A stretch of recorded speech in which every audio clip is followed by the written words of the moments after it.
Kurunzi la Mshindi.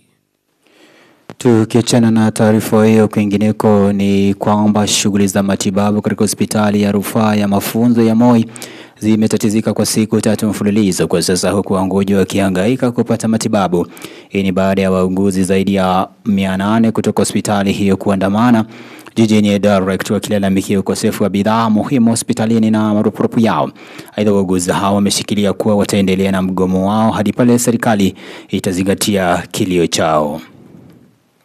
Mgomo wa wauguzi utaendelea hadi ule siku ambao mahitaji ama matakwa ya wauguzi itakapo fanywa kwa ujumla.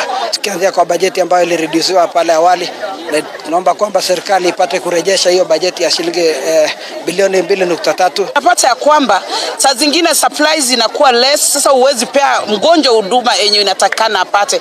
Kwa hivyo tunaomba wananchi waweze kutuvumilia kwa sasa na wajua kwamba tunawatetea. Tunahitaji pesa ikuje iweze kununua supplies, iweze kulipa watu wenye wanaleta vitu katika hospitali. CS wa health alikuwa anajoi mambo tangu yanze mpaka saa hii na hakuna suluhisho wamepeana pale kama advice kwa rais wetu ndio mambo itatuliwe. So mimi naona hii sekta ya afya ni kama inafelishwa na ni kama mtu anatakana achukue responsibility ambaye ni CS wa hii ministry. Kwa nini Kenya mzima Ministry of Health iko na taabu kubwa sana? Kutoka Meru hadi Taveta, hii ni Radio Mshindi. Unasikiliza Kurunzi la Mshindi.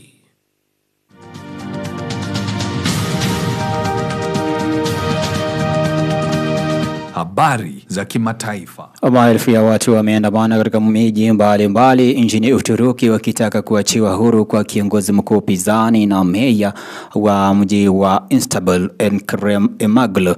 Meya huyo anatazamiwa kuwa mpinzani mkuu wa Rais Tayyip Erdogan katika uchaguzi mkuu ujao wa taifa hilo mwaka wa 2028. Vurugu pia zilishuhudiwa kwenye maandamano hayo katika miji ya Istanbul, Ankara, Izmir na Eskişehir, ambapo polisi walilazimika kutumia mabomu na vile vile vitoa machozi kuwatawanya waandamanaji wenye hasira. Waziri wa mambo ya ndani wa Uturuki Hali Yalikaya ametangaza kuwa maafisa 6 wa polisi wamejeruhiwa huko Istanbul, ambapo maandamano yalikuwa yamepigwa marufuku na gavana wa jimbo hilo. Unasikiliza Kurunzi la Mshindi. Kutoka Kakeani Kitui hadi Emali Makueni, hii ni Radio Mshindi. Unasikiliza Kurunzi la Mshindi. Nice touch. Good play there by Savinho. What a